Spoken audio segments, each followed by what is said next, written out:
मैं हूं प्रवीण कुमार शर्मा और आपके लिए लाया हूं मैक्रो इकोनॉमिक्स का chapter 1 introduction. Macro economics is English word that has its origin in the Greek term macros, which means large. So in economic context, large means economy as a whole. So macroeconomics we will going to study as a national level, on national level. So it is known as a branch, it defined as a branch of economics which studies economic issues or economic problem at the level of an economy as a whole. So in short, students में हम कह सकते हैं कि ये एक branch है जो हम एक नेशनल लेवल पे स्टडी करते हैं या एक होल लेवल पे स्टडी करते हैं। ये एग्रीगेट्स लेवल पर स्टडी करते हैं, यानी कि फॉर एग्जांपल एक ले लेते हैं कि अगर हम इंडिया में रहने वाले सभी लोगों की इनकम को जोड़ लें तो वो हमारी नेशनल इनकम कहलाएगी ना।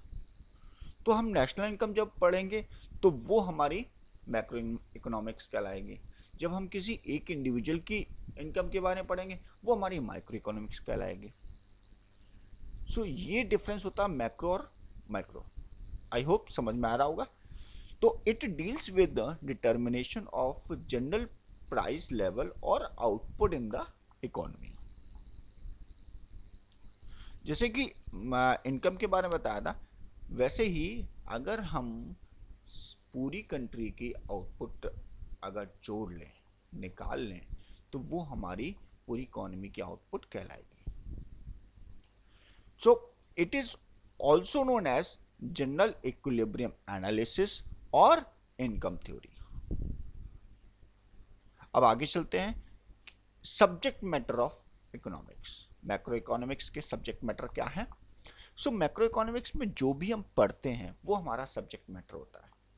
फॉर एग्जांपल हम इन्फ्लेशन पढ़ते हैं, हम प्राइस लेवल पढ़ते हैं, हम एम्प्लॉयमेंट पढ़ते हैं, हम इक्विलिब्रियम पढ़ते हैं, हम बैलेंस ऑफ ट्रेड पढ़ते हैं, बैलेंस ऑफ पेमेंट पढ़ते हैं, हम बजट पढ़ते हैं। तो जो भी हमारे चैप्टर्स के नाम हैं वो हमारे मैक्रो इकोनॉमिक्स के सब्जेक्ट मैटर हो जाते हैं। तो it studies about level of economic activities, total output, the general price level or overall employment in the country. It studies foreign trade and trade balances. It studies the causes of disequilibrium in the balance of payment. It studies how monetary and fiscal policies affect the economy.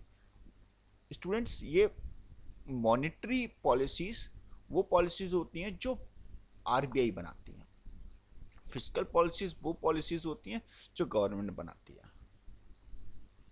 तो macro economics में monetary policies भी पढ़ेंगे और fiscal policies भी पढ़ेंगे। वो सारी policies पढ़ेंगे जो हमारे इकोनॉमिक ग्रोथ को एक्सेलरेट करती हैं। तो ये हमारा सब्जेक्ट मैटर ऑफ इकोनॉमिक्स का। आगे बढ़ते हैं। एक इम्पॉर्टेंट घटना थी ग्रेट डिप्रेशन, जो 1930s में अराइज हुआ। ये 1929 से 1939 तक चला। ये 10 साल का एक ग्रेट डिप्रेशन था जो यूएसए से स्टार्ट हुआ था और वो पूरे यूरोप में जाके फैल गया था, इसीलिए इसको वर्ल्ड ग्रेट डिप्रेशन कहते हैं। बहुत महामंदी आई, बहुत सारे लोगों का पैसा बर्बाद हो गया, बहुत सारी बैंक्स फेल हो गई, वो फैलता चला गया जो कंट्रोल में नहीं आया। तो इट लास्टेड फ्रॉम 1929 टू 1939 और ये एक वर्स्ट इकोनॉमिक टर्न डाउन था in the history of industrialised world. So जो वॉल स्ट्रीट है अमेरिका की, वो जहाँ स्टॉक एक्सचेंज है, वो पूरा का पूरा पैनिक में फैल गया था और सारे इन्वेस्टर्स अपना पैसा निकाल के भागने लगे थे क्योंकि सबका पैसा डूबने लगा था। तो इसके क्या कारण थे? तो ग्रेट डिप्रेशन के मेन इंपॉर्टेंट कारण था स्टॉक मार्केट का क्रैश होना। तो स्टूडेंट्स, स्टॉक मार्केट जिस दिन क्रैश हुआ था वो अक्टूबर 29 को ब्लैक ट्यूसडे के नाम से भी जानते हैं। ये ग्रेट डिप्रेशन का सेकंड इंपॉर्टेंट कारण था बैंक फेलियर्स। अब ये ज़्यादा डीपली नहीं जाएंगे कि बैंक फेलियर किस तरीके से हुआ, लेकिन ये बहुत बड़ा कारण था।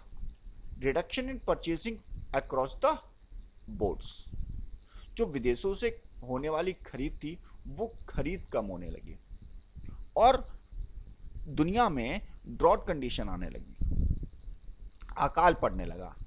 सो इंडस्ट्रीज सेक्टर्स, प्राइमरी सेक्टर और ट्रेड तीनों ही बर्बाद होने लगे।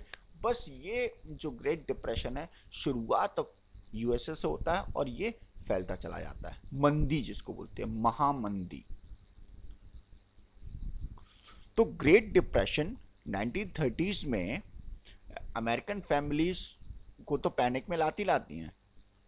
बहुत सारे मिलियन ऑफ फैमिलीज का जो पैसा है वो तो डूब ही जाता है। ये अमेरिका से पूरे वर्ल्ड में फैल जाता है। और स्टूडेंट्स, ये जो ग्रेट डिप्रेशन था ये बहुत बड़ा एक कारण था जो वर्ल्ड वॉर का एक कारण बनता है, क्योंकि सभी इकोनॉमिक फेल होने लगी थी और सभी देश इंपीरियलिज्म पर ध्यान देने लगे थे, विस्तारवाद की नीति अपनाने लगे थे, तो जो अल्टीमेटली वर्ल्ड वॉर में कन्वर्ट हो गया। अब उसी समय पर दो तरीके के इकोनॉमिस्ट थे। ये जो आपको फोटो दिखाई दे रही है, ये इनका नाम है जॉन मेनार्ड कीन्स। तो स्टूडेंट्स, दो तरीके के इकोनॉमिस्ट होते हैं, एक क्लासिकल इकोनॉमिस्ट और एक कीन्स को फॉलो करने वाले केनियन इकोनॉमिस्ट। इन दोनों में बेसिक डिफरेंस ये होता है कि ये जो क्लासिकल इकोनॉमिस्ट हैं उनका मानना है कि जो इकोनॉमी है इसमें किसी का इंटरवेंशन की ज़रूरत नहीं है, जो इकोनॉमी अपने आप स्टेबल हो जाएगी, फुल एम्प्लॉयमेंट अटेन कर लेती है।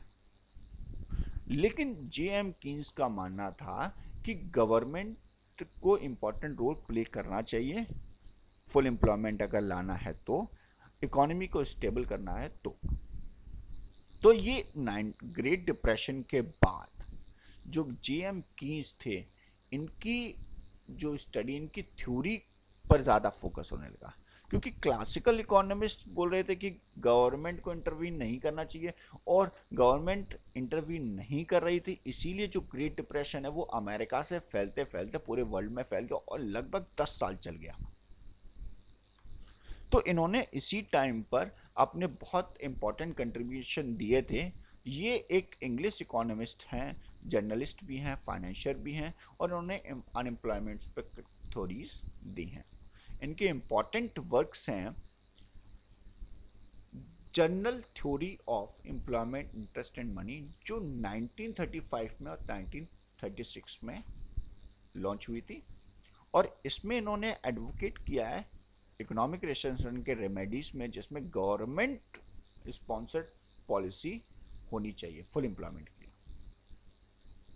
मीन्स फुल एम्प्लॉयमेंट अगर लाना है तो गवर्नमेंट के द्वारा स्कीम चलाई जानी चाहिए, तभी इकोनॉमिक रिसेशन दूर हो सकता है। इसकी अदर इंपॉर्टेंट बुक्स हैं जे.एम. कीन्स की, first the economic consequences of the peace, a tract of monetary reforms, and third is how to pay for the war. So students, ये बुक है the general theory of employment, interest and money, ये important है, ये exam में पूछी जा सकती है। John Maynard Keynes. तो ये एक छोटा सा इंट्रोडक्टरी चैप्टर था जिसमें हमने सब्जेक्ट मैटर पढ़ा, मैक्रो इकोनॉमिक्स की डेफिनेशन और ग्रेट डिप्रेशन और जॉन मेनार्ड कीन्स के बारे में। सो आई होप आपको ये वीडियो पसंद आई होगी।